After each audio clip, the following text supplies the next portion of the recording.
Breaking news po mga kababayan ko. Ito ang bubulabog ngayong araw na ito.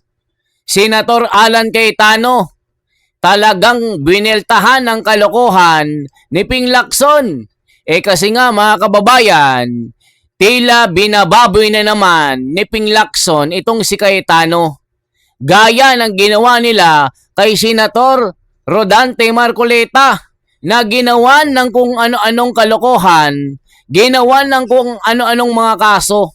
So dito mga kababayan, sumabog na sa galit si Alan Cayetano. Talaga naman ang hinahanap ni Ping Lacson ay yung kanyang mga kalaban sa politika. Kasi nga mga kababayan, nagalit si Lacson dahil dumoble ang kanyang pera. Dito, ginawan na ng kaso si Senator Alan Cayetano. Sa tagig naman ang kanyang punteriya mga kababayan. Kaya ngayon, talagang nakikita natin ang kanilang mga ginagawa na politically motivated na kung anong gagawin kay Marcoleta na kinasuhan. Nag-iimbestiga lang naman ito. Abang ginawa nila mga kababayan, pinag-initan. Dahil nga po, hindi nila magipit-gipit at matakot-takot si Senador Marcoleta. So dito, yung plunder, di ba dapat sa mga kawatan at mga buhaya, dapat pera ng gobyerno. Pag may kaso kang plunder, yung donation na dinonate ng mga donor kay Marcoleta, ginawang plunder. Ngayon, si Cayetano naman. Dahil nga si Cayetano, talagang tumitindig sa katwiran nito. Hindi nila kayang takutin. So, eto po mga kababayan. Sabi kasi ni Lacson, humihingi daw ng ceasefire sa away nila ni Cayetano. Bumigay na daw si Cayetano, susuko na daw. Sabi naman ni Erwin Toplok, hinihiling daw ng minority, wag nang imbestigahan ang flood control. Mga bugok! Itong sabi ng mga nagmamahal kay Marcoleta at Cayetano. So dito mga kababayan, panoorin po natin ang biradang ito. Ito kasi ang sabi ni Ping Lacson kay Cayetano. Saan ba nagmula ang kanilang away? Ito po. Itinanggi ni Senator Alan Peter Cayetano na humiling siya ng ceasefire kay Senator Ping Lacson sa isang ex-post. Kahapon ni Senator Lacson, inihayag nito ang kanyang pagtanggi sa umano'y alok na ceasefire na hinihinalang may kaugnayan sa ginagawa nitong paghalungkat sa issue ng flood control project sa Taguig City. Bagaman hindi pinangalanan ni Senator Lacson kung sino ang kanyang tinutukoy sa nasabing ceasefire, ipinost ng senador ang naturang pahayag ilang araw matapos nitong maisumiti sa Office of the Ombudsman ang mga dokumento at mga testimonya hinggil sa umano'y irregularidad sa infrastructure project sa Taguig City. Pero sa panibagong Facebook Live ni Senator Alan Peter Cayetano, itinanggi nito na humiling siya ng ceasefire kay Senator Lacson. Nung ako'y nagsasalita, ang daldal ko daw, ang dakdak daw ng dakdak, kung ano-ano daw sinasabi, ano na nangyayari sa akin. Nung tumahimik naman ako, araw-araw may bago, baka guilty, hindi mapaliwanag. Tapos ngayon sasabihin na humihingi ako sa kanya na itigil niya. Hindi ko po, sabi ko, haharapin ko. Ang hiningi ko nung tinanong ako, yung salitang ceasefire sa ibang senador na galing yon. At ang sagot ko nga, guys, hindi nyo kailangan kausapin kasi titignan nyo nga. Tahimik nga lang ako, inihintay ko lang yung aligasyon. Ayan mga kababayan ko.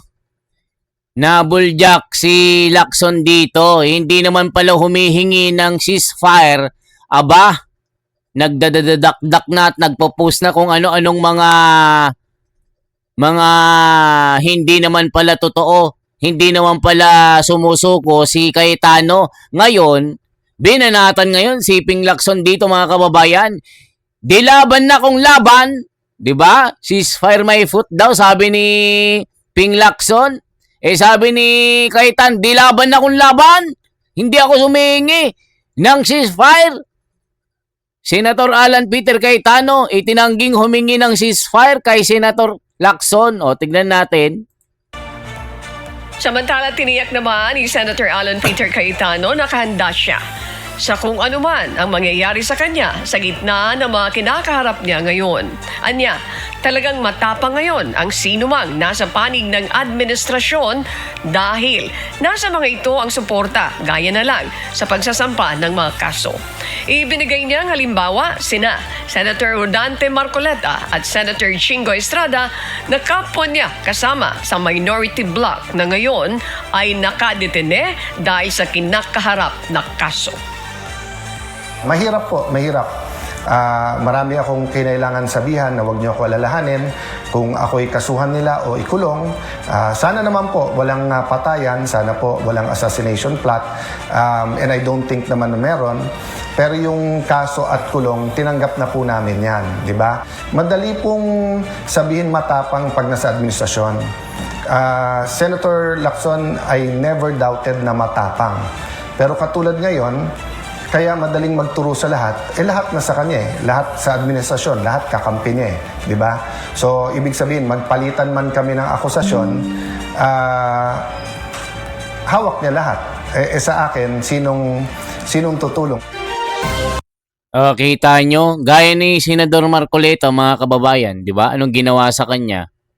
Kahit anong linis ng mga sinasabi ni Marcoleta, kahit anong ebidensya yung pinapakita, gaya ng mga 18 Marines.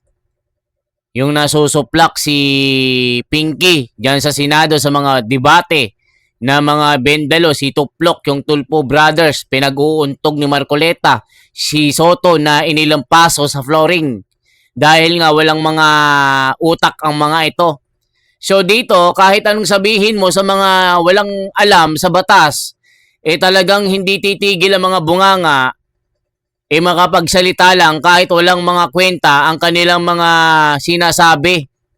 Nagmumukha silang kengkoy. Nagmumukha silang mga bobo. Kasi nga mga kababayan, kahit anong sabihin mo sa mga ito, labas sa kaliwang butas ng kanilang tenga kasi nga walang mga alam eh. Sabi nga ni Joker Joker Arroyo walang silbi kahit makipag-usap ka ng 10 taon, makipagdebate ka sa walang alam sa batas. O di ba mga kababayan ko, ito pa. Ito po yung sinasabi ni Lacson, mga kababayan, tignan po natin. Lacson, walang ceasefire sa away nila ni Cayetano. Aba, tignan nga natin. Ayun, nabuljak ka ni Cayetano. Nanindigan si Senador Panfilo Ping Lacson na walang magaganap na ceasefire sa pagitan nila ni Senator Alan Peter Cayetano. Kasunod yan ang pagsusumite sa Office of the Ombudsman ng kampo ni Lacson ng mga dokumentong may kinalaman sa umano'y anomalya sa ilang infrastructure projects sa Taguig na balwarte ng mga Cayetano. Giit pa niya paraan lang daw ito para makarecover at makagawa ng susunod nitong sneaky move. Wala pang reaksyon si Cayetano kaugnay dyan.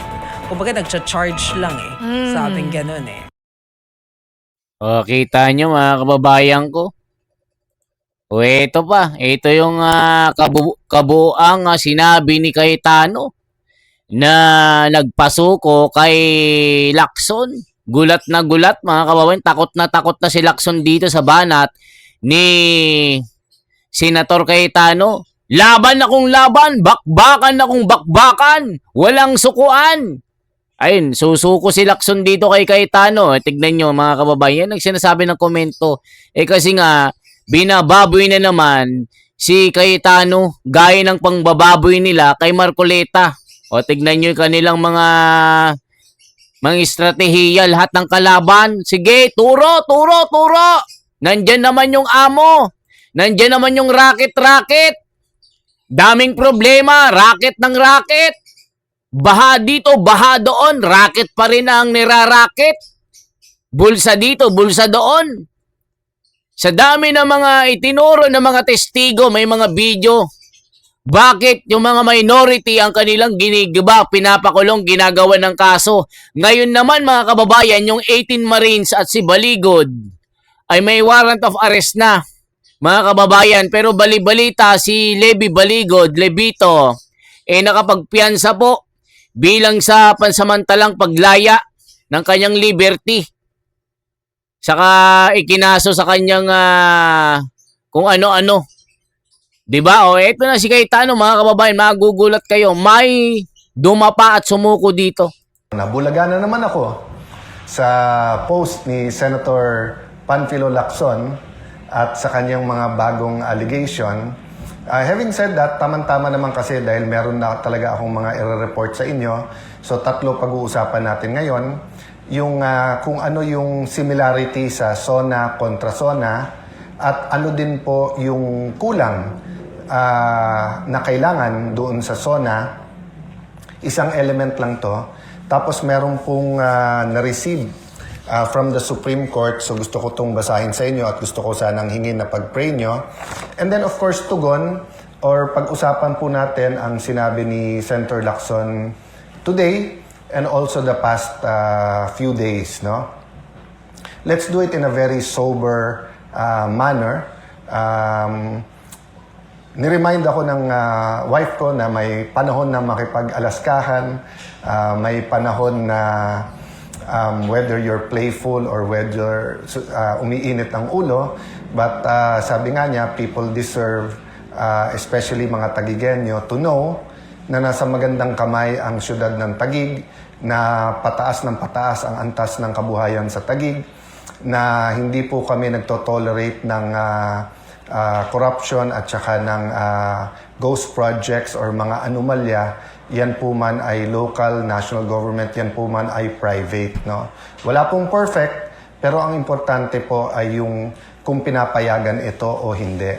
So let me start po by thanking God for this opportunity na makausap kayo directly.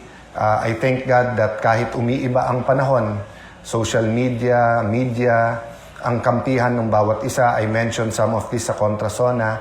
If hindi nyo po napanood, nasa Facebook po natin, pakitignan nyo. I think it will also be on YouTube. So let's start po with the biblical principle that we've been talking about. Kung anong ating itatanim, yan ang ating aanihin. Again kung ano ang ating itatanim, yan ang ating aanihin.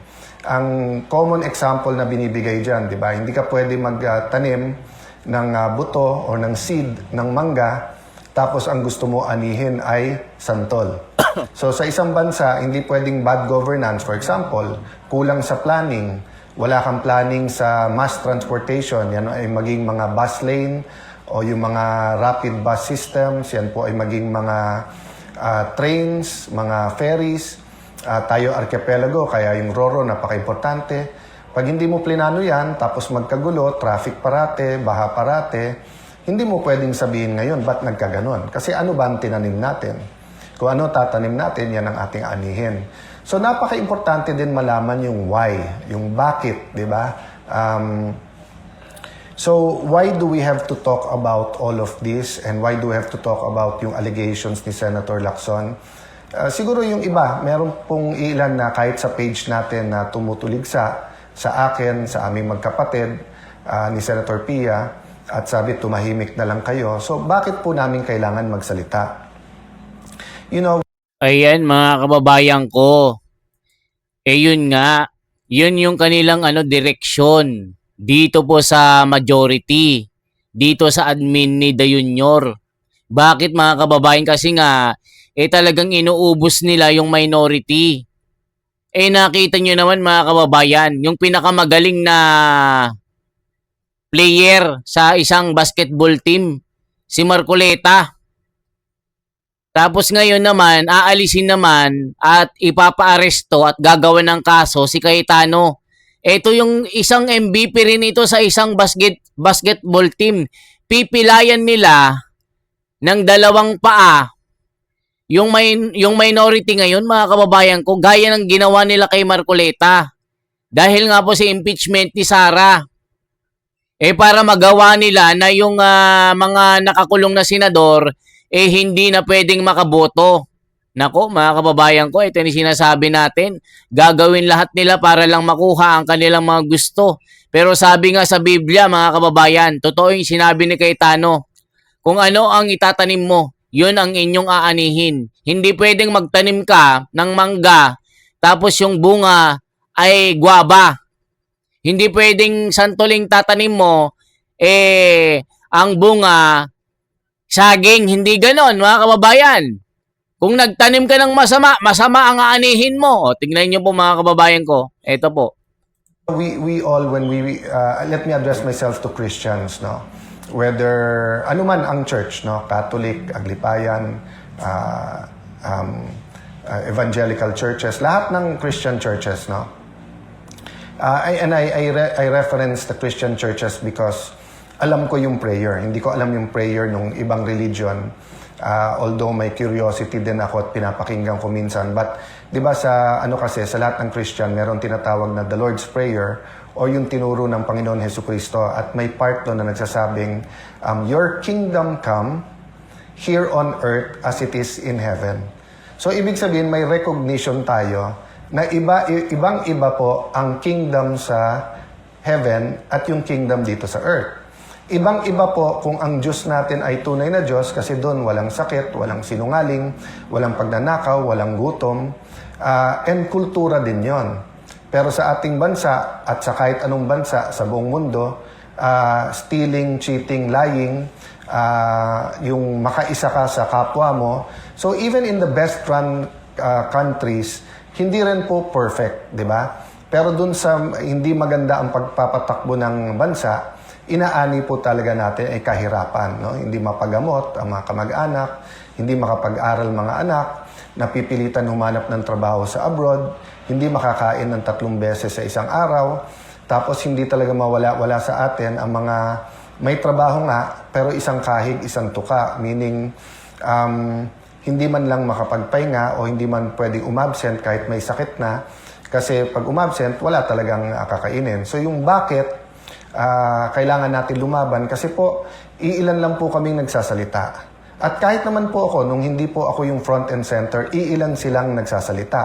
At marami sa kanila ay kinukulong, kinakasuhan. Yung KKK, kung tawagin ko po, no? Kuyog, tapos kaso, tapos kulong. At isa si Senator Lacson sa nagpapairal din nun. So makita po natin sa Blue Ribbon Committee, nung nag-umpisa kay Senator Marcoleta, maganda po yung umpisa. Pag take over ni Senator Lacson, biglang tinuro kay Senator Jinggoy, kay Senator Joel Villanueva, kay Senator Chis Escudero. At nung matuturo yung ibang senador, pero kakampi niya, parang medyo natigil doon. O, kita nyo mga kababayan, naalala nyo po ba yung kay Tuplok, kay Tito Tits, kay Iskul Bukol, na ayon sa mga sinasabi nung mga sundalo na marino, nakakubra sila ng mali-maleta. Mali-maletang mabibigat, tapos laman ay basurang pera. Di ba kakampi niya ito mga kababayan? O, tignan nyo. Hindi niya iniimbestigahan. So dito talagang makikita natin yung kanilang estratehiya. Pigilan at bulabugin yung mga hindi kakampi, yung mga kalaban nila, ikukulong, gagawan nila ng kung ano-anong kaso. Di ba itinuro kay Chis Escudero, dito kay Hestas Barabas, Villanueva, hanggang kay Jinggoy, hanggang kay Bong Revilla, next kay Marcoleta na ngayon, yung kumpas sa katuro kay Cayetano. Sabi nung amo ni Pinky, oh, yan na, yung taga-Tagig. Masyado nang maingay. Gawan mo na ng kaso yan. Okay, sabi naman ni Pinky, aw, aw, aw, aw. Yes sir, yes sir. Aw, aw, aw, aw, aw, aw. Kagating ko yan. Di ba mga kababayan, tawag doon, di ba, kakupalan. O, tignan nyo mga kababayan. Yan ang sabi ng mga komento mga kababayan ko. So, ganun din po, no? Nung una, kung saan-saan tinuturo, kung umaabot na sa mga sekretary, umaabot sa Malacanang, pero si Senator Lacson, hindi na dinala yung witness, siya na yung sumagot. On the record po lahat yan. At siya naman po, sinasagot niya yan. So, paano tayo humantong dito? So, doon pa muna po ako sa bakit. pag wala na pong nagsalita at na-cover up po, to be fair to this administration, to be fair to President Marcos Jr., umuusad, may mga nakukulong, may investigasyon, may lumalabas. To be fair to Secretary Dizon, for example, iniikot niya yung mga lugar at pinabibilisan. Pero yung hinahanap natin na komprehensibo na lahat ng lugar at lahat ng kontrata, wala. Or bitin pa. And then you have, of course, people, hindi ko na sila isa-isayin, ayoko sila maging target. Whether yan ay mga kongresista, yan ay mga progressive groups, yan po ay mga kolumnista, yan po ay mga matagal na sa politika or mga former secretaries ay nagsasalita. Talagang may tinitignan, may tinititigan, di ba? So there are much bigger contractors, especially if they're powerful or powerful contractors of the powerful people, na parang hindi tinitignan. Pero tignan niyo po, katulad sa akin, sa Taguig, after May 11, sinabi ko na po sa inyo, handa ako sa cost. Diba? Mahirap po, mahirap. Marami akong kinailangan sabihan na huwag niyo ako alalahanin kung ako'y kasuhan nila o ikulong. Sana naman po walang patayan, sana po walang assassination plot. And I don't think naman na meron. Pero yung kaso at kulong, Yun yung mahirap mga kababayan. Sana fair lang po, fair square lang po dapat.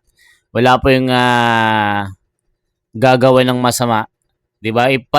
Ipag-pray po natin si Senador Cayetano mga kababayan na malampasan niya ito kasi alam natin na talagang tutugisin siya at pagkakampi-kampihan ng mga kalaban para lang hindi siya makapagsalita. Gaya ng ginawa kay Marcoleta, mga kababayan, pinagkakampi-kampihan. Talagang yung simpleng donation, ginawang plunder, tapos no bail pa. Hindi pa pwedeng makapagpiyansa. 'Di ba? Nakakita yung nag-donate na si Defensor saka yung isa niyang kasama, kinasuhan din ng plunder. Sa akin nakakita ng ganun mga kababayan ko. So ibig sabihin mga kababayan, pangbababoy po ito. tinanggap na po namin yan, di ba? At marami nagsasabing, yung kaso ni Senator Marcoleta, wala yan, hindi totoo yan, never nagkaroon ng ganyan, na campaign donation, sasabihin plunder, tapos sinabi yan, sa mga nag-donate, like Mike Defensor, huwag kayong mag-alala, bailable yan, kasi hindi naman, porke nag-donate ka at siya na plunder, ikaw rin, pero kita mo, nakakulong na sila ngayon, di ba? Sabi nga ni Senator Jinggoy, sa tamang panahon, di ba, yung ebidensya din ng hawak niya. So, mabigat po kung tingin nyo po hindi stressful, kung tingin nyo po kahit kami nakasmile na parang araw-araw, tinatanong namin sa sarili namin kailan magbabago, kailan po ang mahirap, hindi na kailangan isipin ang pagpapagamot sa kanilang mga anak, kailan po ba yung mga probinsyang napabayaan ay magkakaroon din ng tren, ng internet. Yan po ipangarap natin lahat. Ang question, sinong tatayo, sinong lalaban, sinong magsasalita.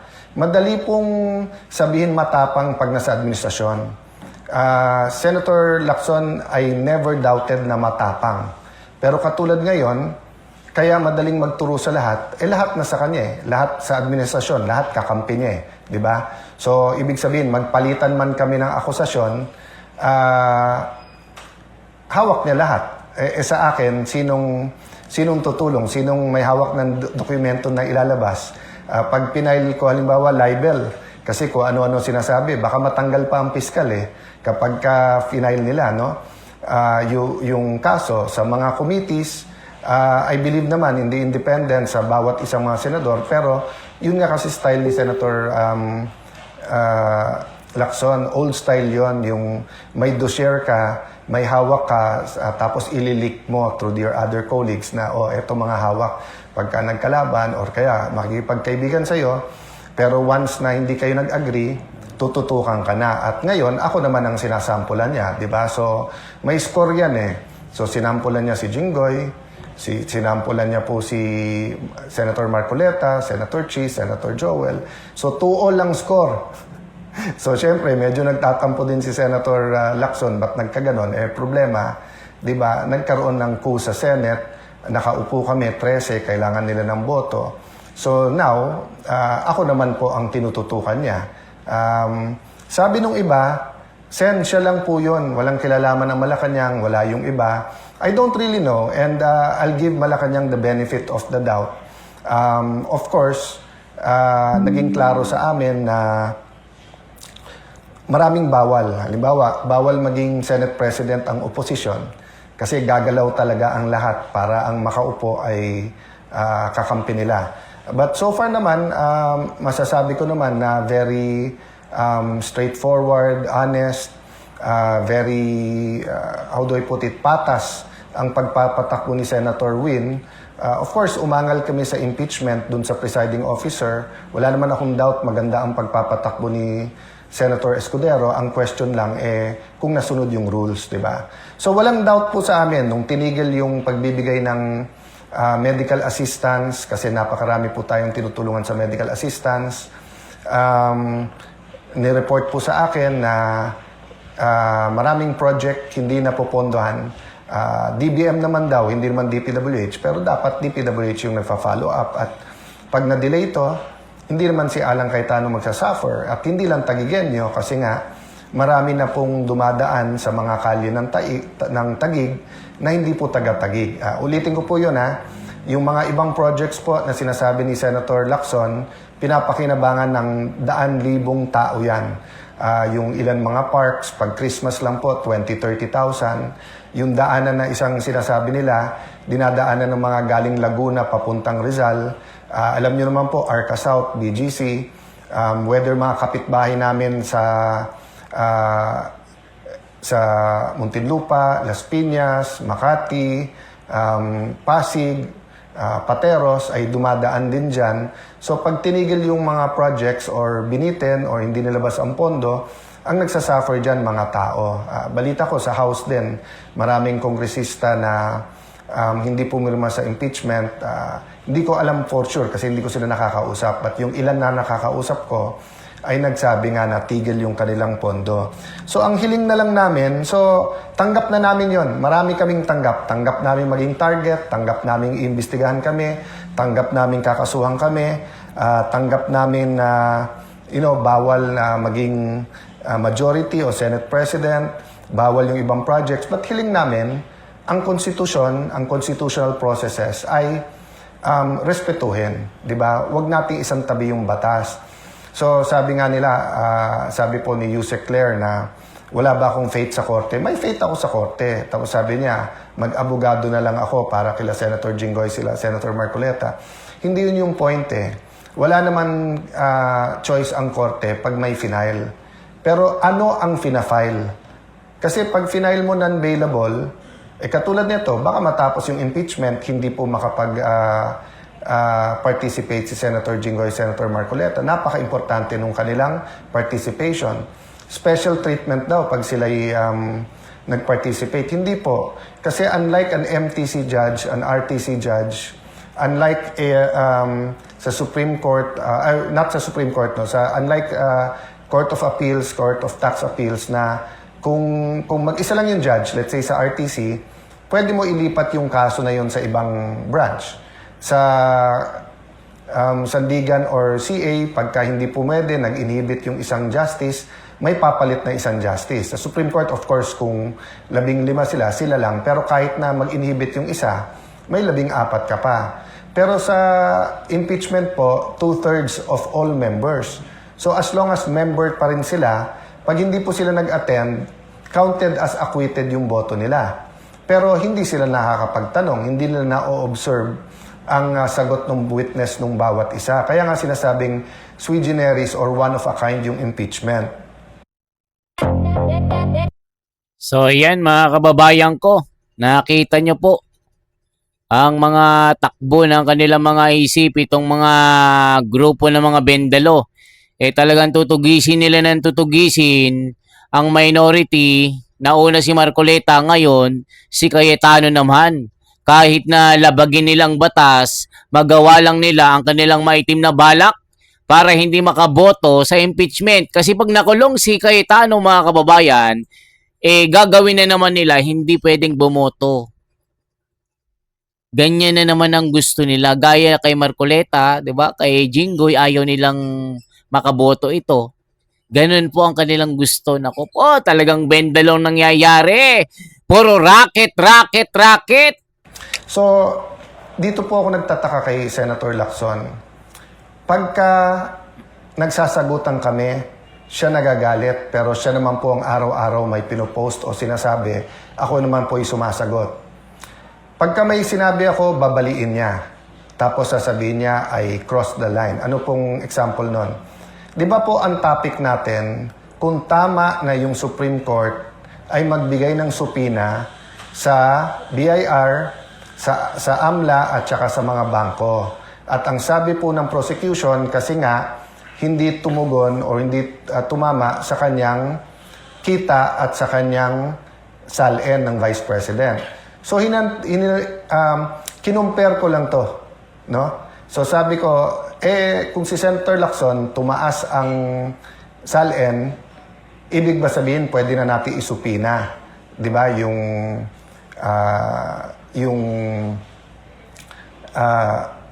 BIR, AMLA at saka no. Ako din ang sumagot. Sabi ko hindi. Kasi just because tumaas ang salin mo, hindi ibig sabihin may mali. So hindi ko na siguro kasalanan kung mali ang rinig niya. Of course sa kanyang pamilya or sa mga malalapit sa kanya na stress, paumanhin na na-stress kayo kasi kung yun yung interpretasyon. Ang interpretasyon na sinasabi ko nga, walang masama. Kaya nga sabi ko, dapat may ebidensya, may accusation na may mali. Ayan, mga kababayan ko. Isipin mo, nag-iiyak-iyak agad sinampulan lang naman pala. Kung ibig sabihin, halimbawa ako tumaas yung SALN ko, sugpi na agad.